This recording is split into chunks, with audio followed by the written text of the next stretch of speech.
tongue is numb, the current's clean, your dog is dead, it's a Ponzi Scream. Ponzi Scream, because it's just something to do.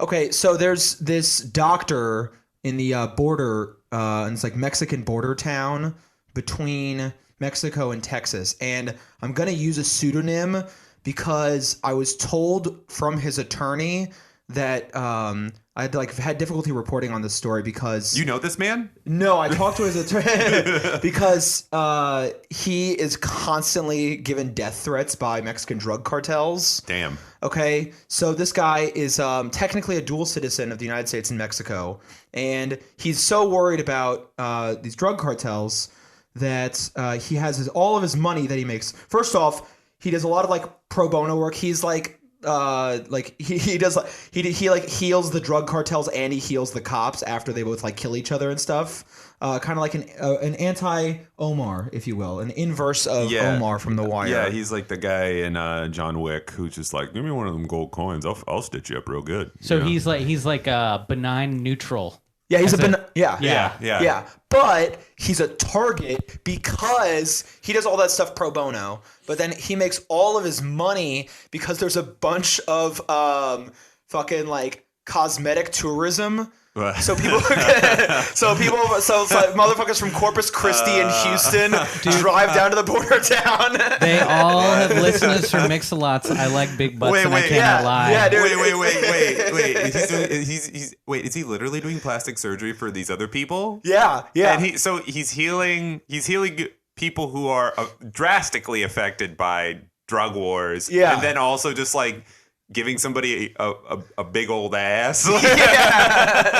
I mean, this is like the inversion of anything just in the world. He is not balancing the scales because he's healing these people that are creating the strife. Yeah. They're fighting one another. Why do they hate him? Why do they not like him? Why does the drug cartels hate him? Because he's got money, baby. Leave him alone. Leave him alone. He's not even involved in your thing. Come on, he's barely involved in your thing. Maybe they just got a taste. Like if you're making some money, exactly. you got to pay a little bit because cocaine is the primary income source, but you diversify your income streams. Yeah. So when the cocaine kilos aren't going over the border, you got to get a taste of everybody's business. They're doing the mob. They're doing the mob so wrong. All right, that's the whole point of it. Is that you just threaten people like, give us a percentage of your bit. We're like a version of taxation, and you're like, okay, you're the unregulated mob, and you'll kill me otherwise. Yeah. But otherwise, you'll just leave me alone. You tax the little kids that are selling chiclets. You tax the churro ladies, and you tax the guy who's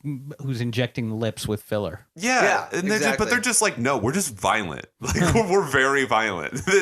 Exactly. So just like be a normal person and run a plastic surgery racketeering operation, and like grow up a little bit. Frankly, is what I say to this doctor. Yeah, it's like my first thing, and also like.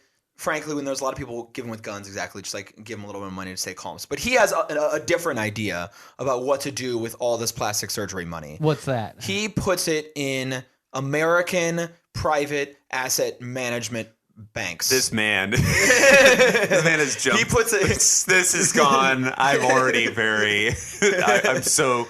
Now I hate him. Why? He made it was just a big old mistake, and that's what this entire fucking story that I wrote on is about. He stored all of his money in 3 different locations of, you know what, I'm just going to say the name of the firm because it's fine. I reported on it. It's public knowledge. LPL Financial. Okay, so he put it all in LPL Financial. So he has it there. Okay, he has some of the money that is invested, and there's just like some kind of like fishery about how they're doing it. They're kind of mismanaging his funds. They're not selecting the optimal investments for him. And they put it all on MoviePass. Put it all in Kamala Harris's campaign. Yeah. Breaking news, by the way. Lime scooters. Yeah. No, I think he'd probably be doing all right. Well, that's another thing. We'll see. For another day. Yeah. No, they put it all in Adam Newman's college fund. Fantastic comedian. Yeah, right. No shade on Adam Newman. This is a different the other Adam Newman. Mr. Israeli WeWork. Adam Newman. Yes. Adam Newman may work at the right jokes at WeWork, but Adam Newman made Newman- WeWork a fucking joke. Adam All right. Newman, the man who does not want to die. That man. Yeah. So anyway, so he put his money not in Lex Luthor's account, but in LPL Financial's account, and he had multiple accounts because he's a cheap bastard. He's a plastic surgeon after all. Sure. And he's putting the money in all these different things to avoid all these interest rate things. So he's doing some like little stuff. He's got a financial planner. He's got it in all these different locations. I don't really know all the details as to why it's in all these different locations. Now, I have a question for you about this, though. Sure. So you're telling me that these financial institutions are putting his money in subpar investments. Yes. And that's not necessarily a choice that he's making, but a choice they're making for him. Correct. A subprime. Now, how ethical is this for them to do that? That's Are they true. able to do this to him because he's kind of like a shady figure himself? Is this a case of like Stringer Bell in The Wire? Oh. Where the real estate guys basically took all of Stringer Bell's cocaine money and like... Yeah. Or like Because there was nothing he could do about it. if Right. you're like a weed dealer and like you deliver weed to a guy in the Upper West Side, but you have to hide in his closet every once in a while when his girlfriend is home and so you charge him $60 instead of $50 because you're just like, I don't want to hide in a closet. This isn't me. This isn't me. This is a friend, by the way. Are they not living up to their fiduciary responsibility? There's a lot of reasons why they're not. The most common one, the easiest explanation that's most beneficial to the doctor, Yes. is just that they're likely investing in funds that just don't make the most money for him, but make the most money for them. Okay, so oftentimes they'll invest in funds that they already have a piece in, but even though that's not going to give him the most returns, LPL has some money so they're investing in this affiliated fund or the advisor. This is all speculation. I don't have the details on this as to like why they were making some bad investments.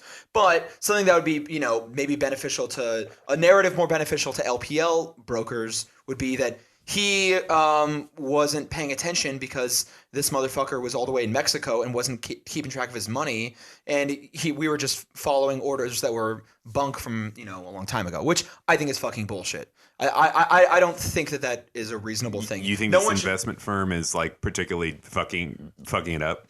LPL's had a lot of fucking chicanery going on, man. Yeah. Yes, and I use that word chicanery. Some japes? Some japing. Yeah. Yeah, so they've been fucking skimming off the top of clients' accounts all year. They've been fined by the SEC and by some other regulators and stuff like that for some similar kind of shit. He's digging his own grave by investing in this bank. And so there's a lot of, so then there's that. That's one element of it. And we've got two more elements to go. There's a couple more. Okay, Wow. so This is going to sprawl out, so baby. then this is not the only thing that they're doing. Okay, Yeah. they're also investing his money in this fund, in these real estate funds, and also these other real estate assets in where is it? It's in Bermuda. I was gonna say, is it a Caribbean place? Yeah, It's in Bermuda. Yes. Yeah. Okay, I'm just trying to remember. Yeah, so he's in Bermuda, and it's like this fund is not legal for U.S. citizens to invest in for whatever reason. I don't know all the details on this, but there's some investments you can't invest in every single stock exchange. You can't invest in every single product. They're like only citizens of Luxembourg are allowed to. Ooh, if you were Liechtenstein. Ooh, if you were Frankly, a citizen of Luxembourg. Woo, by citizen they just mean non-globalist, non-global citizen or something like that. It's something like that. So you're not allowed to invest in that, and I don't know why. It's probably some money laundering thing, or I don't know what it is. But anyways, these LPL people, they assume that the doctor is a Mexican citizen, because he lives in Mexico, and for some reason, maybe the Mexican citizens are allowed to invest in this Bermudan fund, but U.S. citizens are not for whatever reason. They're investing his money in this Bermuda fund. Okay. All of this together. Then, on top of that, there's this dude.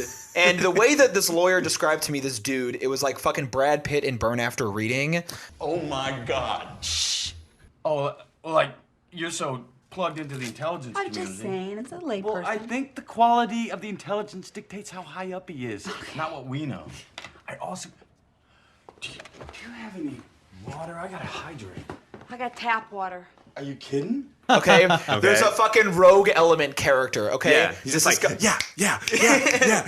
So there's this guy, okay? This guy's a broker, and again, I can't use his name because I could only get this verified from one source, and I don't really would like for us not get sued for slander on our first episode. So anyways, I think it'd be nice. So anyways, this is all alleged from one lawyer. So that this guy is he's like apparently just a fucking meathead. Like he is. So he's like a Monster Energy drink. Monster Energy drink, fucking weightlifter, superficial. He was a broker who got disbarred in 2012. Okay, but from the years of 2010 to 2012, he was running his own little scheme as an LPL broker. Okay, and what he was doing, he was setting up fake accounts. Okay, and he was essentially creating a little mini. I'm trying to remember.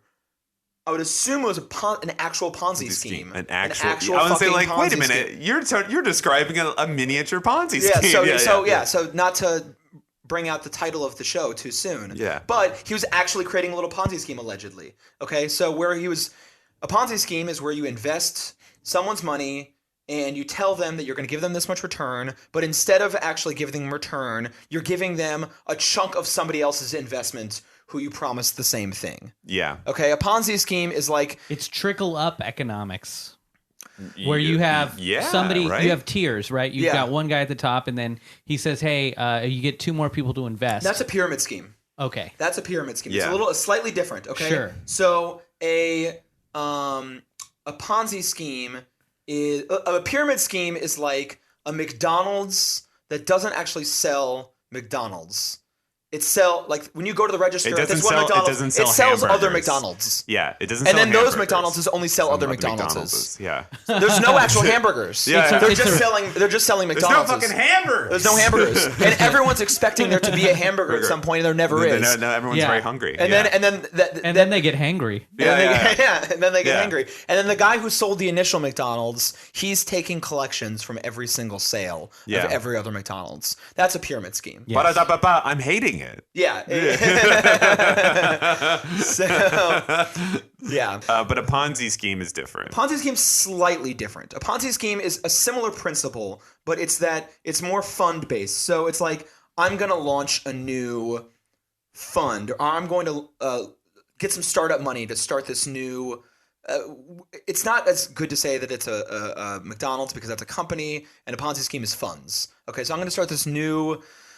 I don't know. We're going to start a new, let's say we're going to start a new Bitcoin. Okay. Yeah. And that's a Bitcoin you can argue is a fund. Okay. And so we're going to invest in this fund, or like a college fund. Okay. Yeah. So we're going to start a college fund for us 3 friends. We're going to start it together, and it's going to make 10% returns every year. Fucking amazing returns. And the most irresponsible college fund. We're all going to go to college. Yeah. We're all going to go to fucking college. All of our kids are going to go to college. I already bought a hoodie and a longboard. I'm there, buddy. And our kids marry our kids, so they intermarry. So Yeah. we keep the money inside the family, like Wu-Tang Clan lyrics. That's right, exactly. That's right. That's right. Yeah. But instead of actually starting returns for that investment, I am secretly recruiting other people and recruiting other Dannies and Gabes and telling them the same fucking thing. Mm-hmm. And I'm using that startup money that they used to initially invest to distribute it back to you two. So we have no idea where the money's coming from, but we're happy because we got paid out. You're getting your 10%. You're getting your 10%. But in reality, there's nothing there. Right. There's no college fund. I'm just using the money. Does that make sense? Yeah. So allegedly, this fucking Brad Pitt character, Meathead, is running a Ponzi scheme using individual LPL accounts. Okay, so he's saying, what a psychopath. That seems wild. That seems like it's going to topple in no way possible. So he's using it's fucking wild. So he's creating these little accounts, this stuff. Remember, he was only a registered broker for like 3 years tops, and he was running this scheme for 2 of those 3 years. Damn. Amazing stuff. I hope. I wish him the best. Honestly, I hope that he's a real go-getter. Yeah. It's amazing. So what he's doing is he's using the way he's executing this is he's creating false bank statements. Again, this is all alleged. I've only heard this from one source, that he was using fake bank statements, okay, to give reports to these people, and he was using fake names and he was using fake addresses, including using using a P.O. box address in Mexico. The funny thing is, P.O. boxes don't exist in Mexico. Dude, you couldn't trick me. I mean, yeah. So it's great. It's just great. It's just like beautiful, and I'm proud of him for this like innovative scheme. What happened to this guy? So then, Houston Anti-Cartel Joint Task Force. It's always the joint. What happened is some good old boys. First off, let me clarify. Two sources told me that there's no way that this, like LPL broker jock guy never once ripped off the doctor, but he did use his identity to rip off other people. Oh my god! He used This is so wild. Did he just find his name as like, that's a great name, I should use it as a fake name? Yeah.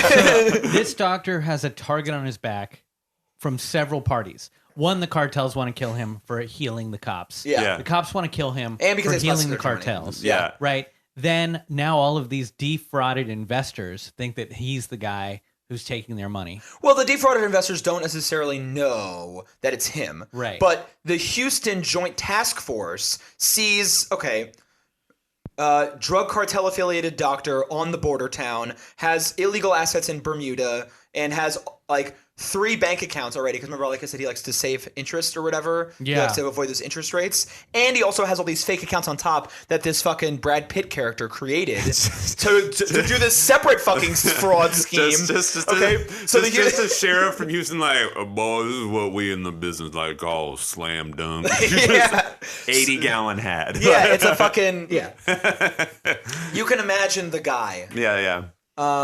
So we don't. Then again, this is what his lawyer told me. So you know what? Actually, the funny thing is, after writing this story, I was like, what if everything this lawyer told me is false, and this fucking doctor was like actually just funneling money for the drug cartels the entire time, and like everything that he just told me was a fucking lie. I don't have evidence that is not, but I kind of like the lawyer's story better because it's much weirder. So the Joint Task Force of Houston, DEA, IRS, and a couple other people, they fucking sue the doc. They like open a criminal investigation into the doctor. Okay. Then they find out about this jock, this fucking LPL broker's like fraud scheme. They someone refers the Bermudan alert. We don't know who, but someone sends out like an anonymous tip to the Bermudan government that someone has this illegal fund. It's hard to take them seriously because they all wear shorts to work. Yeah. Banking next to the most beautiful scenery. Firefest is happening in the background. They're like, hold on, we got a hop from our government building. They jump into like golf carts. Yeah. And scoot down the cobblestone like Colonial Street to the bank. Yeah. Freeze this guy's accounts. Yeah, they don't have fax machines. They just have ski-doos. Yeah. So they're just doing that, and so then this guy somehow finds a way to be like, look, man, I didn't know about. I'm a doctor on the border town, and then he uses his passivity as an excuse. He says, I haven't fucking looked at this money in 10 years or whatever. It's like, I didn't know that this money was in the Bermuda. I didn't know this money was here, whatever. So it they end up settling with the doctor. He only pays $50K to Bermuda, and then the Joint Task Force, once they realize that he's not laundering money for the fucking cartels, they settle for $1.2 million with him. Okay. So he's got to pay. Then he goes back and he's like, well, fuck this. I just got fucked over. Like, how am I going to afford my child's eye surgery or whatever he's going to do? Like he's going to.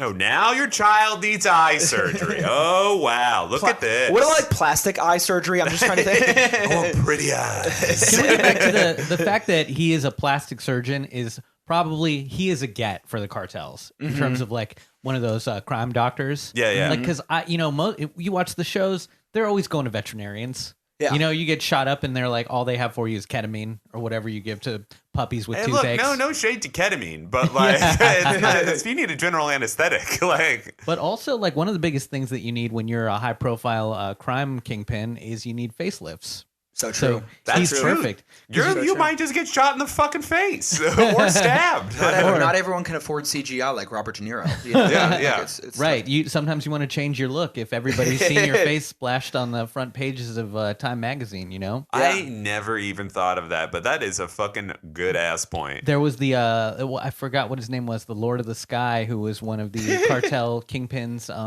in the northern part. He was part of the Sinaloa cartel, but he died on the operating table because getting a facelift. Because everybody knew what he looked like. Weird. And you know, it didn't turn out well for all of the plastic surgeons in that room. Oh no! He ends up just looking like Squidward, like handsome Squidward. Yeah, you better make sure that your client stays alive though, because if they die on the operating table, like not only are you getting murdered, but your whole family is too. So what happened to this meathead, sentient energy drink? So the sentient energy drink broker just gets disbarred. Yes. And so then we don't know. Really, that's it? He gets well, okay. I mean, so far? this will be a recurring theme. Okay. That like I'm outraged already. Yeah. We just started this podcast. You go home. You don't get to do this anymore. so he just gets disbarred for being a broker, and who knows? Now he's probably selling he's now probably an Herbalife salesman now. Yeah, you know what I mean? Like nootropics. Yeah, like he's just like really into like some like astrology app or something like that. So like he's just disbarred from what I know. Then the doctor goes back and countersues because he owes money to the Texas state government for there's some like in it once they realized that it wasn't a drug cartel money launderer, they realized that he did have some tax evasion shit. And so they got him on some tax evasion stuff, and then he countersued LPL and was just like, look, I'm going to sue you because fuck you. You just like totally, this has been like 9 years of my life where I've been litigating this. And it was in Texas state court, then it went appealed, and then it got finally moved to arbitration. It got moved to arbitration, and the securities industry has its own form of arbitration. Oh, I'm sure it's very, very non-corrupt. It's a lovely enterprise. So there's this, in addition to having its own arbitration process, the securities industry has like, as far as I can count, 3 separate self-regulating organizations that are not government organizations. They are private corporations who are given enforcement power by the government to enforce securities laws or Anytime specific somebody securities says laws. self-regulation, I'm like, who is watching The Watchmen? This is like worse than like just the regular old army getting a contract. This is like instead of just like, yeah, we got Blackwater to give a bunch of guys with like AR-15s, it's like just a guy with like a fucking bazooka, just like, yeah, I need this. Like, yeah, exactly. I mean, there's no like just like how a private military contractor, it doesn't really have to obey the laws of chain of command, really. Like it really like they practice they can racketeer as much as they want to. They can do kind of like whatever sort of like drug shit they really need to do. They just need to like make sure that like Raytheon stocks are going up. That's like the most important thing, right? So FINRA isn't quite like a fucking, it's not quite like that, but in the same way that they don't really have a serious obligation to really enforce the laws in the same way, because it is the fox watching the chicken coop. Okay, Yeah, and so they're not a disinterested entity. Correct. That is there to apply justice or like in a impartial way. Correct. And we'll see. Look, I'm just a simple man wearing a Monopoly suit. What harm could I possibly cause? I'm not only a member of this, I'm also the president. Somebody get me down the boardwalk. Have you ever thought that he's actually more middle class because he's missing an eyeglass? So maybe he's an average Joe. You ever thought about that, Danny? I mean, well, yeah. I mean, look, a monocle in the 1890s just meant that you had nearsightedness in one eye. No, it meant that you were too poor to afford that. That's how the middle class was built, on 2 eyeglasses, and they connected them. That was Franklin Roosevelt's promise, was connecting the 2 glasses. Well, anyway. you wore you wore the monocle on one eye, and the other one was weak, but it was to strengthen that eye. You were yelling at that eye to catch up. Bootstraps. It was a form of ocular calisthenics. To switch it from the monocle from eye to eye. Yeah. So FINRA, we'll talk about FINRA. We're gonna have to define FINRA at some point. Financial Industry Regulatory Authority. It's not even a good fucking. Sure. It's not even a good acronym because FIN, the N doesn't really stand for anything. Financial Industry Regulatory Authority, whatever. Fin. It should be FIRA, but whatever. Who So am I to say? arbitration's going on. So there's some arbitration that goes on between them, and they end up settling. And LPL had to pay this motherfucker back $1.5 million. So, like, conservatively speaking, this doctor, I'm gonna go out there on a limb and say that he's probably worth like what, $10 million? I am not sure, but that's sounds not like- unreasonable. That's definitely not unreasonable. That seems right. This is so funny too because it's like, I mean, look, but your friend Danny could really use $10 million, but like in the financial sector, like that's pocket change. Like that's not a lot. No. He would be considered a retail investor. Yeah. Retail means Main Street, means you have to, in order to be able to like invest in hedge funds, for example, you have to have a net worth of $5 million. He could invest in a hedge fund. But you know, it's not like $5 million. He could do it, but like that, it'd be the equivalent of going into a casino and it's like you have the $100 minimum to like go play roulette, but you could lose it immediately. Correct. You know. Correct. Yeah. Yeah. So I mean, what are you gonna do? Is put half of your overall wealth in this fucking hedge fund? He's shopping at the hot topic of real estate, of investing. You know, he's not at the Neiman Marcus. Not quite. No. He's I mean, he's just got plastic surgery money. You know, he doesn't have asset manager money. So he, I mean that's kind of the end of it. For right now, anyway. That's kind of the end of it for right now. That's all. And so I found this just by like anyone can go look at this. You go to finra.org. I'm pretty sure it's not even .gov, and you go and you look up their arbitration. Every day they have a new arbitration, maybe like 3 or 4 different arbitrations that are published. And I just found this one, and like just random. They have like the attorney's name. You can contact the attorney by looking him up online, and just like found him, just like fucking stumbled upon like the weirdest fucking story I've ever written about. And you know, I'm always looking for a bad guy. I'm always looking to point my fingers at someone, and I don't. The worst person in this story to me so far is the broker. Ponzi scheme broker. Yeah, absolutely. You know, absolutely. The doc is an eccentric libertarian. Yeah, it's like I'm not gonna call him good by any he's the natural conclusions of the both sides argument. You know. Yeah. Like he's just there to just make it like he's both sidesing drug cartels and civilians who are killed by drug cartels, and and cops. Separate, but like he's both sidesing civilians and drug cartels. And then he is also just making money on the side, just doing some nasty ass shit. That pro bono stuff, you know, that's one in a Christian context. He's like a good Samaritan, but also in a doctor context, he's following the Hippocratic Oath, right? Where you're not supposed to do harm. I forgot he was doing it pro bono. Yeah, that's right. Wait, for both the mob or for both the cartel and people? He does it for the thrills. I think he's just he does it pro bono. He runs the only hospital in this town. This man just likes holding a tiny little scalpel. He just makes me think of like the Saving Private Ryan medic. Like, he's just doing like give me war the fucking cosplay. morphine. Yeah. Where he's like, oh, where's the problem? I've got like a bandolier of morphine syrettes, and I'm ready to go. Dude, sometimes you do need people like that because most people are utter cowards, kind of myself included. But this guy's just like, yeah, I don't fucking care. I'll fix anybody. You know, it doesn't matter to him. Yeah. Or he has some sort of moral compass. I don't know. I do. There's a very real impetus for people who make 70% of their money doing something, or 90% or all of their money doing something like really either like ethically neutral or like ethically immoral, but then they like market themselves at dinner parties or otherwise with their pro bono, like 10%. You know what I mean? And this is his like, oh yeah, I run this hospital. And like, oh my God, you are a saint. Thank you so much. Like we are so grateful for you. And he's like, yeah, oh, that's awesome. And they're like, so how did you pay last month's rent? Oh, I own this building off of plastic surgery money. Like it's just like he doesn't. There's no. See, you know, his one problem is really just like kind of pussyfooting into crime. Like in a way, it's like if you're going to deal with, it's like he's dealing with the cartel, and like I wouldn't even call that the aspect of it. The aspect is just the dumb financial stuff where it's like, but again. get this man some gold. Like he didn't even have to get involved in this complicated arbitration, like this whole thing.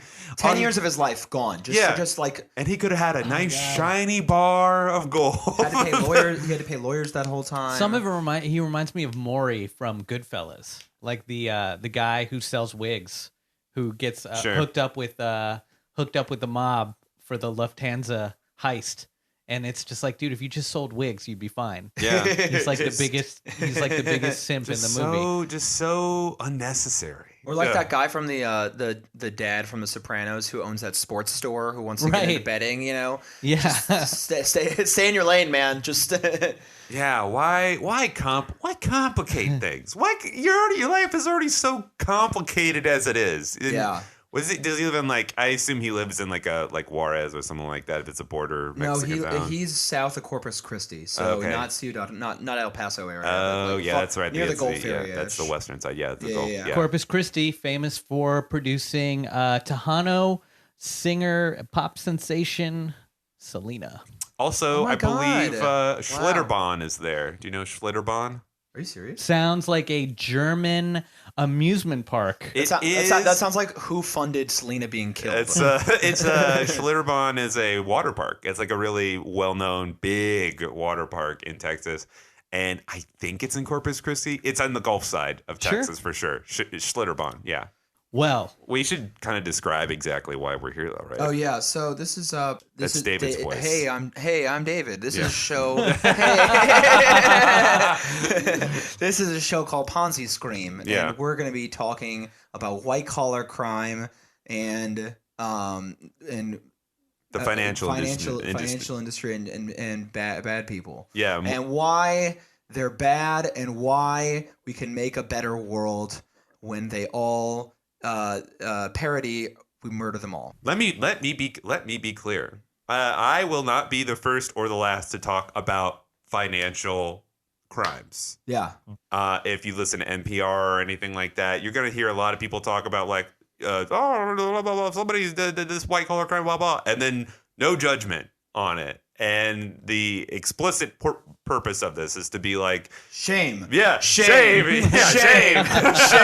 This is bad. Shame. Yeah. And also, I do want to point out, we're going to delve into the weeds, but we are not here to promote financial literacy. No, we are not here to promote financial literacy. No. Financial literacy is bad. Yeah. You should not learn these things. I'm here to promote financial art. pop-up books, dude. Yeah, dude. You should learn how to fucking roller skate and talk to your family better. You know what I mean? This is financial literacy is bad because the entire financial sector spends billions of dollars intentionally making this stuff more complicated and less accessible every fucking day.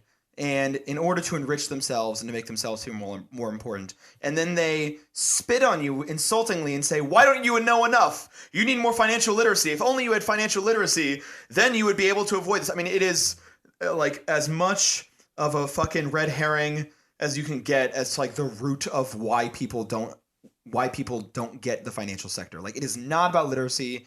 We don't learn anything except for learn how these people are fucking us all over. Yes. And come on. It's a little come on. No, we skimmed. Okay, we skimmed. Okay. Well, it sounds like a death by 1,000 cuts. Yes. And what I'm fascinated with is sort of how our system incentivizes the worst in our human nature. Capitalism in general just kind of does that. It sort of encourages individual greed, and for whatever reason in the United States we idealize con men.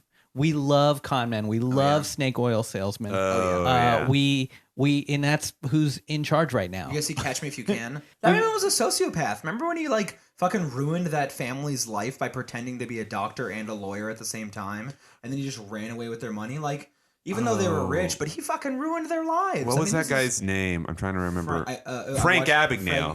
Frank Abagnale. Junior. Yeah. Yeah, but I think about the literacy that I want to bring up is this idea that, and I think you sent this article about small donors right now for political candidates. Yeah. So, it's amazing that we've democratized how campaigns can generate their income. Yeah. Right? All this money's coming in from people who are donating $27 a pop to like Bernie Sanders' campaign or any of the other candidates, but let's just name him because he's awesome. Yeah. And however, the middlemen who run these things for donating online the credit card companies take out a percentage of each of these small donations. Yeah. So aggregated, if you donate 30 small donations of $27, they're getting a bigger percentage of money because they take a cut every transaction. Totally. Versus putting in one big lump sum.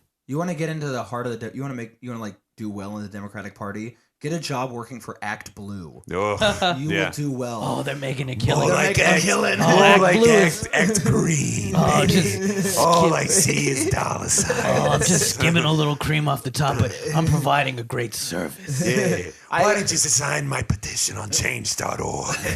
This is my Al Pacino from The Devil's Advocate, by the way. There's got to be like That's right. I think a salient point that you were pointing out earlier, though, is that there is a financial jargon that gets thrown around, and I think a good point that we're trying to sort of hammer on here is not necessarily enforcing it, but kind of decoding it a little bit and explaining why it's probably bad. Yeah, I mean, we definitely should like. So, yeah. so David is the smartest one with this kind of stuff, and then I know less. I don't know as much. Gabe, I can't speak for. I don't know how much Gabe knows. But I am interested in the con and Yeah, the swindle yeah. and how people are able to, rather the con men are able to make what they're doing sound legitimate and sort of brainwash us over time to be okay with having a cut taken out at every corner. So it sounds like David's bringing the raw goods. I'm bringing the raw materials. Danny's asking the questions as we're finding it. Gabe is telling the story. Yeah. Okay, for the fans in the back. 'cause that's Now, there are pits in these avocados because there better not be any pits in these. like any nice young white man from the Pacific Northwest, Danny's very good at asking questions about his products. Hi there. Hi there. Please, excuse me. Danny makes strong eye contact and always Yeah. asks me great questions to make me feel like he's really listening. Yeah, I have to ask more. I have to I think it's better because my therapist has been saying that I explain things too much. So I'd rather just be asking the questions and letting somebody else talk. So yeah. So we're gonna. I do want to talk about our main subject. Our for main tonight. subject. Yeah, we all put our heads together. And, which is to say, David had a great idea. I think that we're going to talk because We're not thinking about it. We're talking about. that's Midwest for saying we're going to talk about. Yeah. We're gonna talk about Libra. And if you don't know what that is, Who is Libra? It's the scales. But really, Yeah. who is Libra? And so I think that Libra's an important or interesting thing to talk about because it is a weird new thing. It's been in the news. You may have seen Ocasio-Cortez grill Zuckerberg at a hearing and been like, fuck yeah, Ocasio-Cortez fucking murdering it. But the Libra is David, who's Mark Zuckerberg? What is a Libra? What are you talking Okay, so, about? I'm a Capricorn. Like what's going on? So- I saw the network. Yeah. The social network. Okay, That's so right. so we got to go. Okay, I'm sorry. So this is okay. So Jesus Christ, Danny's the questioner. Yeah, All right. yeah. So raw goods, Facebook, a social media website that you use to rate women online, and that's its sole purpose. Mm-hmm. And it also owns WhatsApp, which is what you use to call your family in Kuwait and just to see how they're doing, or to call your girlfriend who's teaching English in South Korea, or whoever. you wanna Also, talk to if internationally. your girlfriend or fiance has a Google phone, then and you have an iPhone and you try to send images, it doesn't look good via text. So you have to send them through WhatsApp to get the high res photos. Are you fucking Oh serious? my god. That's how you get the high res photos to people who have Wowie who have phones on other That's Facebook also other companies. owning Instagram. They also on Instagram. Instagram, the app that you look at to look at people and see how many mirror pictures they're taking of themselves, and then remembering that if you look on someone's story, it does say that you looked at their story. So tread carefully. Tread carefully. So Instagram is mostly just for mirrors. It's more of a mirror rating service. It's like Yelp, but for mirrors. Yeah. So that's what my understanding of it is. But Libra had a lot of other partners at one point. And a lot of them were like PayPal, MasterCard. Let's see what else I can find. And Libra's a cryptocurrency or something. Yes. It's a blockchain thing. So Libra was an idea that it's still an idea. It's just proposed. So it's using a cryptocurrency technology and creating an exclusive use for this cryptocurrency product, which is LibraCoin. Mm-hmm. Okay, you can only transact any financial transaction that you do over any Facebook-owned or affiliated platform, Facebook, Instagram, WhatsApp, especially. Any financial transaction has to be done through LibraCoin. All of a sudden. So right now, it's like I'm scrolling through Facebook. I'm picturing it. I'm scrolling through Facebook right now. I see. Oh, my friend is having a birthday, but they're doing that thing that happens where it'll be like, I'm choosing to celebrate my birthday by donating something. Yes. So payments. Yeah. So, but instead of just doing the thing where like give them $1, it's like give them 1 Libra. Yeah. So you would give them 1 Libra if you are an Instagram thought. And you're making money, then you THOT. Thank you. That has to go through. You have to get paid in Libra. If you are sending money via WhatsApp to support a plastic surgeon in need on the border town in Mexico, that has to be done. That would have to be done through Libra. Libra, yeah. Okay. And I'm getting ads on Facebook for essential oils. I'm paying because they saw that I scroll and I search homeopathic remedies. Yeah, I'm paying 15 Libra so my comedy show can be advertised 1.5 miles away from Astoria, Queens in any one radius direction, which does translate over to the Upper East Side of Manhattan. So naturally, all the people on the Upper East Side will go around the long way to Astoria, Queens yes. to see my show, and that 15 Libra will be well spent. So all these, so here are the other partners: eBay, MasterCard, Mercado Pago, PayPal, Stripe, and Visa. But most of them left actually a month ago, or in October. Sorry. And so, in theory, this is different from other cryptocurrencies. Does anyone between the two of you want to explain what a cryptocurrency is? Ooh, I have an idea. Okay, so cryptocurrency. Quickly. Okay, cryptocurrency. Okay, what's a cryptocurrency? A cryptocurrency is like it's a thing where you have a computer and you tell your computer, I need you to tell me a very complicated mathematical question. And by doing that, you will create like an algorithm or a thing or yes. a thing with the numbers. And then that will make 1 Bitcoin. But as you continue to make these, it's mined. Yeah, if you mine it, and these are complicated mathematical problems that get more and more complicated because in order to make more of these, you have to come up with more unique numbers or whatever. Correct. Yeah. So Bitcoin is a digital currency. Yes. I said it faster. Just putting it out there. It's a digital, yeah. Oh, yeah. Oh, but and it's decentralized. That's it's correct. Decentralized That's as correct. well. So it's all public. So its value is created. It's not backed by the value of Bitcoin as a cryptocurrency is created by this computer solving this algorithm, right? And it is the technology is called blockchain technology, and it is a public ledger, and is a decentralized ledger wherein every single transaction is automatically updated on every single person's ledger, and everyone can trace it publicly. There is, in theory, when a cryptocurrency was first created, there was Bitcoin. It was impossible to defraud it, right? There have been since been many other ones. There has been, Ethereum, Litecoin, Potcoin, Dogecoin. Doge. Is that for dogs? That's Dogecoin is the one where that Shiba Inu got its own coin. when you guys both made it sound like a math nerd problem.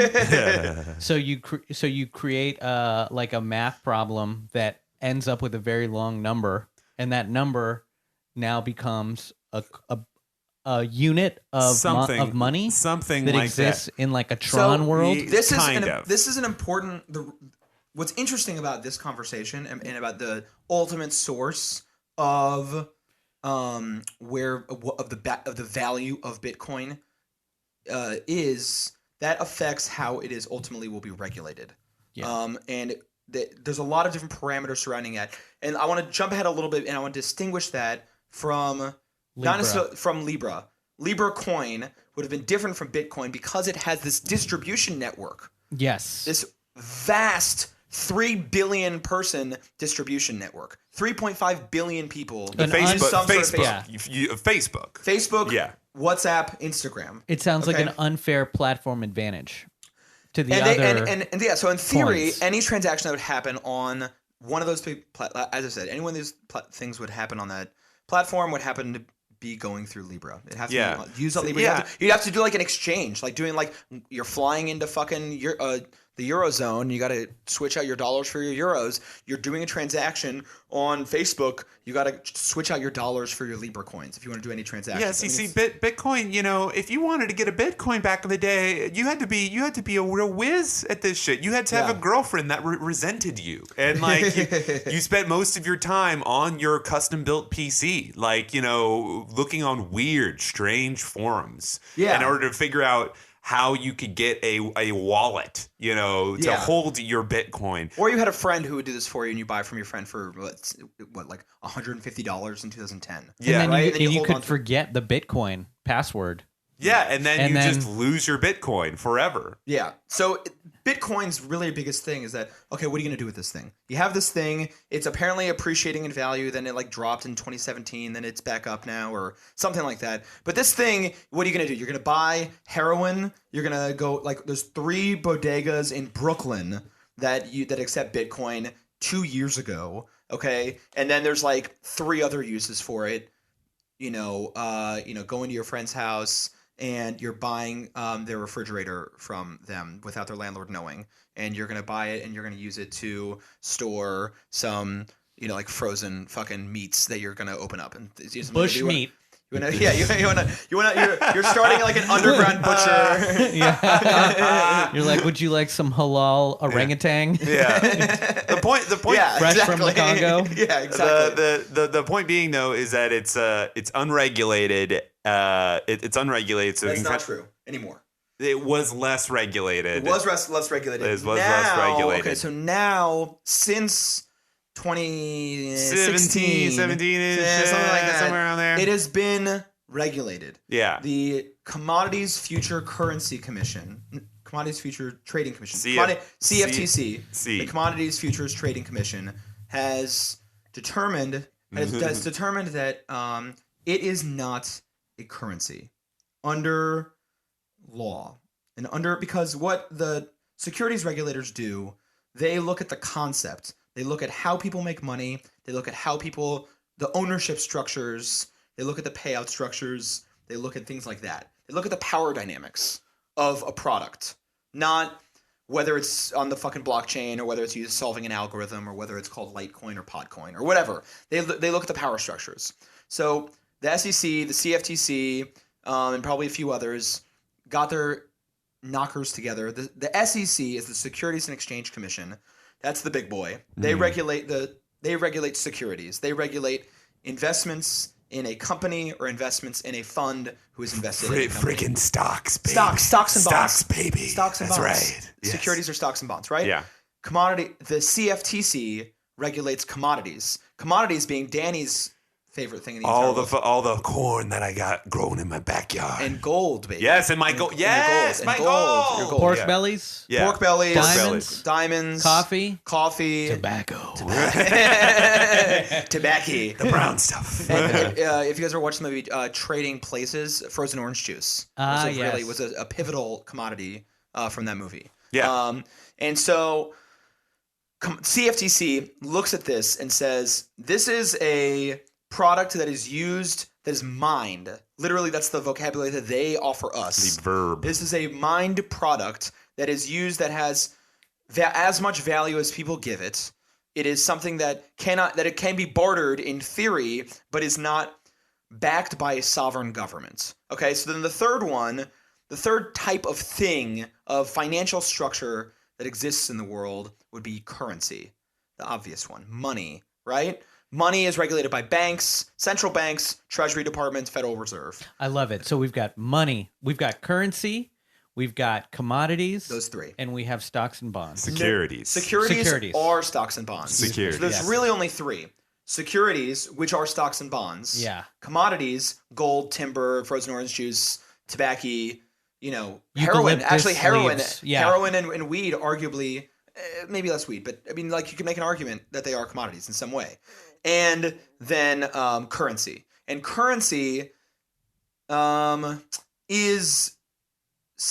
to be monopolized by and a sovereign state. Monopolized and backed by a sovereign state. Okay? Yeah, There's a monopoly of the dollar in the United States. You cannot use Canadian dollars in the United States, and you cannot use private money in the United States. That wasn't enforced in the 19th century because there were a lot of states that had their own currencies. There were a lot of companies that had their own currency. But really, since the modern era, you cannot use anything but the dollar in the United States. There was a region still exists called Appalachia, and wildly exploited back in the day. Coal miners back in the day, they would not be paid in dollars and cents. They would be paid in script, which is fake money, or money that would only be used at like the general store down the street, for example. It is. So this is something that other lefties have brought up about Libra, and Ocasio-Cortez brought this up, that Libra is a form of scrip. Okay? And that's what she was kind of arguing. It is, and it's so much more. Right. Not only is she right. Yes, and it reminds me of how Amazon has is a platform as well as a bookstore, yes, as well as a store for every other product. Yes. So it can outcompete any other place that sells just one product because it can undervalue its own version of that product. In a weird way, Amazon is actually strangely doing a better job coming up with its own currency in the form of Amazon gift cards. That's right. Because they sell everything. And if you've ever worked at an office or there's a giveaway on a radio station, it's like, we'll give you a $100 Amazon gift card. It's like they're ubiquitous. Yeah, that's right. I mean, they're 60% or 40% of all online retail sales is Amazon. They're a whole other animal. We probably won't be talking too much about companies maybe later we can talk about some things, but we won't be talking about too much about companies as much on this show. It's going to be more about other stuff. But what's good about this and what's good about Libra is that we get to learn about the big three different types of money. And those are the three. And Libra can be scrip, but scrip is basically, instead of giving you wages for working in my coal factory, my coal mine, okay, I'm going to give you Vanderbilt bucks. Yeah. And Vanderbilt bucks can be used to pay your rent, which is owned by, and your landlord is Mr. Vanderbilt. Mm-hmm. And it can only be used to pay your rent. And also Vanderbilt bucks can be used to buy your groceries, which the store is owned by Mr. Vanderbilt. And we will only accept Vanderbilt bucks at those. Scrip is that, and scrip is illegal. Okay? Libra is scrip for Instagram influencers. So there is an argument to be made, and I believe this, that every single time we make a post, every time we post, every time we shit post, okay, who are Facebook's customers? Facebook's customers are not us, okay? Facebook's ultimately a advertising platform, and it is a B2B, a business to business, marketing and advertising platform. They sell our data to advertisers. That's where the actual revenue stream is. Our data is a commodity. Yes. Our data is not quite to be more precise, our data is the product. Yes. Our data is the labor. Yeah. Okay, so every time we shit post, we are fucking laborers, baby. Okay, and but they don't. But the government doesn't see us as employees because, well, I'll let you answer that question yourself. They're fucking shit libs and they're stupid. But we are actually their employees because we are doing this for free. We voluntarily signed up for Facebook. We're unpaid. Yes. We're unpaid interns. Imagine just going to work because you just like socializing and liking people's statuses while you're at work. That's what we do every day when we sign on to Facebook and Instagram. We show up to an office, we perform someone's work just for the small benefits of being able to hang out with someone at the water cooler. You're volunteering your time just so you can go to the water cooler. We're hamsters that are just loving those little drops of sugar water that come out of the dropper. And and like I said, every once in a while, your show that gets promoted on Facebook, you do get like one or two crazy oddball fans who will come through who are ultimately terrible comedy show audience people, but they got that's the sugar water you're getting from doing this platform. Well, that's like getting a $5 win off your scratch off ticket. It's almost as if I'd rather just have $5 for each fucking chud who comes through rather than paying all this time and money and mental labor. But also, it's like, okay, I mean, yes, you know, they are making it more convenient to meet new people and to like promote your brand and promote your life and stuff like that. But you can also just meet people, you know? Like, it is not an impossible thing to meet people, to fucking busk and fucking bark outside your show or whatever. Or just like fucking have a, you know, nice, stable life and share your pictures with your friends and loved ones over email. Because you want Google to be able to read your emails, not Mark Zuckerberg. Yeah. You know what I mean? Like, it's more intimate that way, you know? But like, so there is a theory. If you subscribe to that theory, then every single time, if we were to go on Libra, we were the producers, and any transaction we also wanted to make as laborers on Facebook's platform, okay, and any transaction we wanted to make, we would also be having to use Facebook's currency. That is, you can see the connection that it is script. You can see the argument that Ocasio-Cortez is making, okay? And she's not wrong. And how that affects all of us directly, arguably that is the most material. That is the most substantive. That is the most tangible. But let's take it to another level. Baby, there's more. How is it even more nefarious? Yeah. Every single form of fraud imaginable. What? Are you telling me there's a man with 3 playing cards?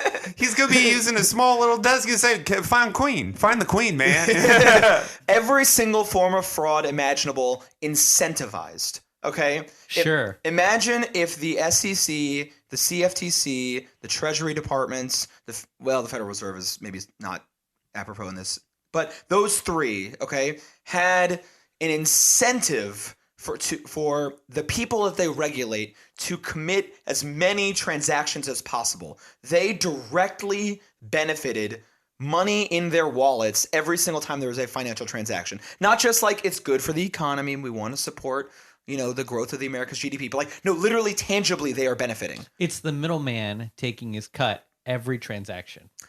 Yes, but it is like, imagine if the middleman was also orchestrating the cuts. Like it is like, you know, Warren talks about this, you know, that you're both the player and the umpire at the same time. You know, like your goddamn Judge Dredd is what you are. You know what I mean? No, who's Judge Dredd? He is a comic book character that is both the judge, jury, and executioner. Oh, and cool. he was famously played by the one guy who played the Doctor on the new Star Trek movies, who's in a lot of movies. And Judge Dredd also wears a helmet that doesn't show his eyes, and he always has like a crazy scowl, just like. The entire time. That guy. Yeah, you know what I'm talking about. Yeah, you know what I'm talking about. Yeah, that's right. That actually, you know what, listeners, you really, Danny just really helped you out with that really, really good face. Yeah, I'm glad. Yeah, David got it. Ergo, you got it. Yeah. Yeah.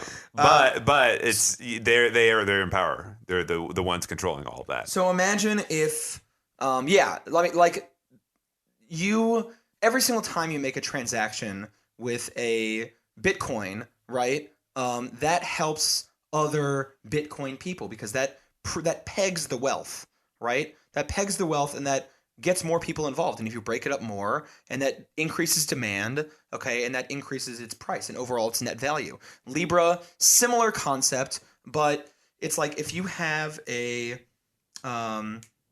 marketplace, the more transactions that happen, there is a benefit that is going back to, because also Libra is owned by the Libra Association, and they never fully explained it because it never really got off the ground. Libra never really got off the ground.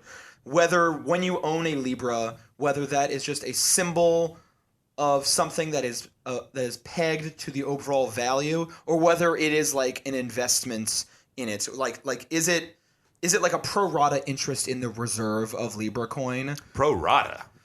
Yeah, is it like you have one Libra, and that is an actual you own, if there's 100 Libra and you own one of them, you actually own 1% of Libra. Oh. Okay. Or is it just Libra is 100% owned by these people, and you own one Libra, but that doesn't mean you own Libra Association. You're just sort of leasing it, kind of. Yeah, leasing versus owning. That's a very good distinction. Yeah. So it's leasing versus owning. So they never fully were clear about that. But nonetheless, anytime you move around that money, Libra Association was going to make money off of that. Okay, so if you're committing a Ponzi scheme, if you're committing some fraud, if you're fucking some racketeering thing, some selling some heroin, anything that happens on this, they will make a cut off of it, and they will use any chance they can to have you use Libra. To keep making to keep the transactions are the only thing that matter to them. To keep them going. And I think so with a Bitcoin, it would be that it's not centralized. Yeah. And with it's Libra, incredibly centralized on Facebook. With Libra, it is centralized. It's all conduits lead to the same company. The same Libra Association, which is owned by like a fucking cabal of like multi-trillion-dollar companies. PayPal, MasterCard, fucking Facebook, and like a few others who are just like, chomping at the bit. Is that the right idiom? Yeah. Chomping at the bit for this opportunity. They would love it. They would love it. Yes, thank you. And so they were very excited. They would love it. Yeah. I love it, folks. You love it. Because it would be a monetary system that is completely divorced from any sovereign nation. Yeah. Or any people. Yes. It's like when ergo any semblance of democratic accountability.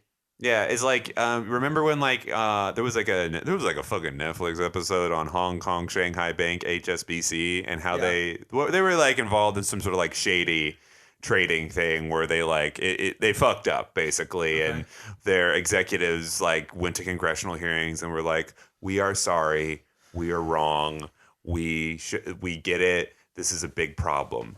Imagine a company where even though HSBC didn't really get fined much or didn't have any accountability, imagine them not even having to be like, we're sorry. Like, it's like, no, we're literally not accountable to anybody. Who would you say we're sorry to? Like, who would even be the spokesperson for that? Yeah. So they're just like, there's no face to this. Yeah. I mean, yeah. So their whole posture, when they came up with the idea, they were like, oh yeah, no one's ever going to let this happen. Like they knew it, and so they walked into the House Financial Services subcommittee hearing in July. This guy Marcus, he walked in. He was like, "Look, we're willing to do whatever we need to comply with whatever rules we can. We're open. We actively seek your feedback." And he came in and they just fucking grilled the shit out of him. I mean, the Republicans were like, oh my God, like, can I please just like make a fucking phallus shaped out of Libra somehow and stick it in my mouth as deep as I can while I'm also licking your boots? Is that possible for me to do that? Yeah. And some of them were like that, and some of them were a little bit more skeptical. And I'm sorry, Mr. Zuckerberg. What are you trying, man? Is some sort of digital coin? Yeah. My goodness, what is a little coin in my hand? I will say though, I've one thing to say about dumb Republican senators as a stereotype, because like remember when Zuckerberg appeared in 2017 after the Cambridge Analytica thing? Yeah. Mm-hmm. Okay, this is the thing. I am vaguely familiar with some of the questions that they were asking him, some of the more like technical stuff. And I'm also, most of us are vaguely familiar because we watch Law and Order as how a prosecutor works, okay, and how a deposition works. And they ask very simple questions because they were trying to get him on the record for saying something, not because they didn't know it. Okay? Yeah. Yeah. And when did we read all those? Define cat. Yeah. They're trying to get him on the record for saying that stuff. And oftentimes he would say, I don't know, sir. I'm not sure. I'm not aware. Okay. He is the president. He's like the majority shareholder and CEO of the biggest tech company arguably on planet Earth. And he doesn't know one of the most basic fucking like defamation law things or privacy data security things. Like he knows all of these things. Every single time he said, I am not aware of the law, sir, he was lying. He knew, and his lawyer told him to say he did not know. Go back and watch that. He lied about not knowing every single time he went in front to talk about the Libra Association. And they grilled him. Every single time he said, I don't know. He was also lying then. And then once the Cambridge Analytica scandal broke out and there were all these videos of all these like, you know, Southern Republicans saying, sir, what is Cambridge Analytica to you? You know, and they're being prosecutors. They're trying to get this information on the record for their witness to say this thing. Facebook spins it to say, old dumb men don't know technology, old dumb men don't know, playing into the biases of their younger millennial and Zoomer generation to win the media war. And then they promote all those stories on their own platforms. Okay? Yeah. So these men may not be the most tech savvy, but I would guarantee you they're that not still printing out all of their emails. No, it's exactly. In a weird backdoor sort of kind of way. It's like you said, it's getting them to actually say something on the record. So when Orrin Hatch or whoever, or Lindsey Graham, whoever asked him to like, how does Facebook make money? When Mark Zuckerberg sits there like and then makes his weird little devil grin and goes like, we do advertising. Like in the back of his head, he's like, I'm about to school this noob. Yeah, but then he's actually, you know, and again, all those people who asked that, they're idiots, but whatever. But what he's saying that he's admitting very like to the face of people, it's like, this is not about people. Like every time you see an advertisement where it's like, Facebook, we're bringing people together. It's like, no, it's advertising. It's advertising. It's advertising. That's it. You know, it is. And they had a brilliant media strategy, and they did much better on the first time than on this time because everyone kind of recognized like Facebook's lost a lot of goodwill. And when you have someone like, frankly, when you have like a new wave of freshman Democrats who are like testing them, they can't really play like the old congressman versus the young tech person, you know, like, and automatically they're cooler in the eyes of every single millennial because they're younger and they're tech, you know? And so they played those optics very well in 2017, and they didn't play it so well in this most recent one from what I observed. That being said, enough of me defending Orrin Hatch. All right. I will never defend Orrin Hatch ever again. But and I don't think that any of their stuff is right. I mean, like Ted Cruz was almost right. He was talking about defamation law and like how the fact that they are like censoring media, but then he was trying to fucking come up with this baseless fucking conspiracy theory that they were censoring conservative media. I mean, fucking Facebook has become one of the most like openly Republican friendly fucking platforms on the internet. Like they are coddling conservatives. Ted Cruz was like so on the nose about the actual like issues with editorial independence, but then he fucking like skewers all of his legitimacy by saying that, oh well, have you heard of this kid named Charlie Kirk? It's like, oh, you fucking idiots! You almost had him. You almost had him. You were so close to class consciousness. Yeah. So, anyways, the last thing that this could do is that it could just not only So first off, we have Scrip. It could commit any fraud imaginable because you have every single incentive to do so. Okay. And then the last thing that you can really think of it as is, remember what happened in Greece in 2011? Whoa, who could forget? Okay, so Okay. Oh, what do I remember? It wasn't good, was it? I'm pretty sure it was bad. So basically, because of the recession, austerity led to spending cuts that the EU was going to give out to Greece because they owed some money, and they basically went fucking bankrupt. And Germany, who is the sovereign power in the EU, let's be real, was basically dictating the terms and the interest rates by which Greece would pay off their debts. And if something like Libra gets off the ground, any small country could easily have that relationship, could become a Greece to Libra's Germany. You look. You say what you will about. So Mark Zuckerberg could become Angela Merkel. Yes, baby. Yeah. Da. No, And, that's okay. That is Russian, and so Shit. it would be Jawohl. Yeah, I'm a bad German. But But Latvia or Estonia, they run into debt, and now imagine Belarus being accountable to Mark Zuckerberg. So yeah, exactly. I mean, like any, but also like any global currency. They talk about how this could empower, women who couldn't make money otherwise. Yeah, but they you would love to like, we're gonna do a little micro loan. They love using like feminism when it doesn't affect I them. love disruptive entrepreneurship. Yeah, I mean, on it's a like small level. Yeah. It's like okay, we're gonna empower like women in the Sudan by like paying them for their domestic labor in Libra.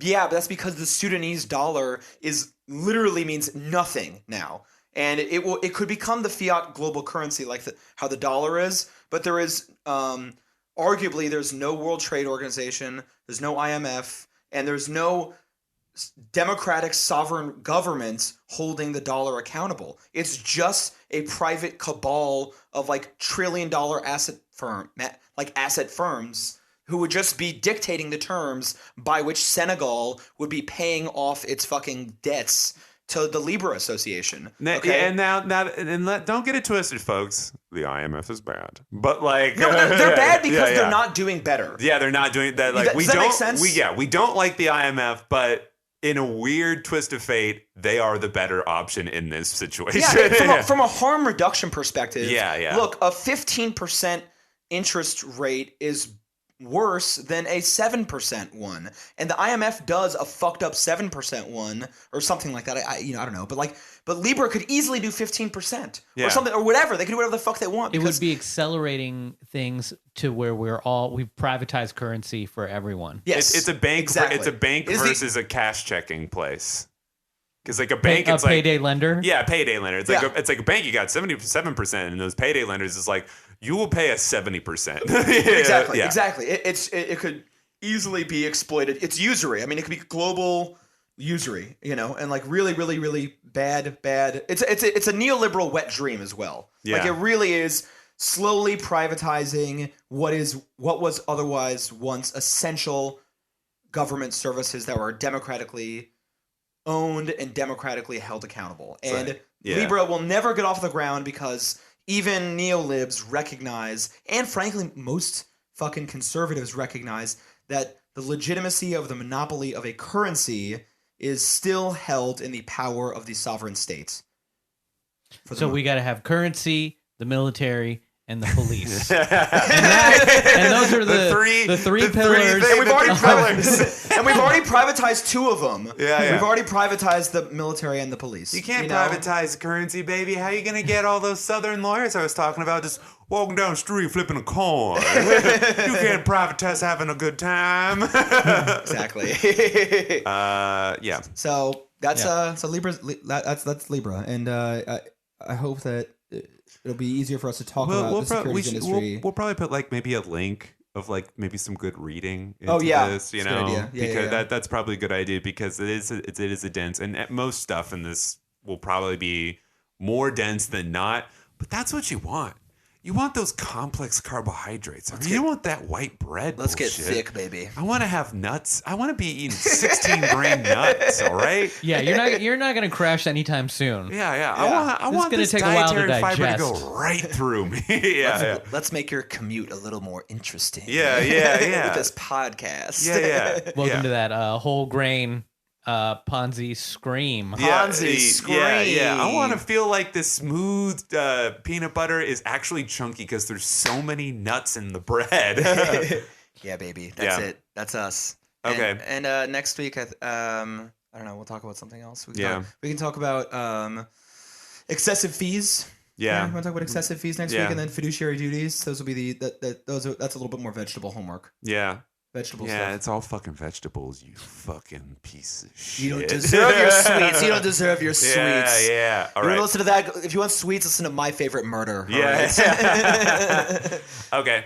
All right, thanks everybody. I'm Bye-bye. Gabe Pacheco. David Bradley Eisenberg. I'm Danny Feltz. Good night. Bye. Sweet dreams.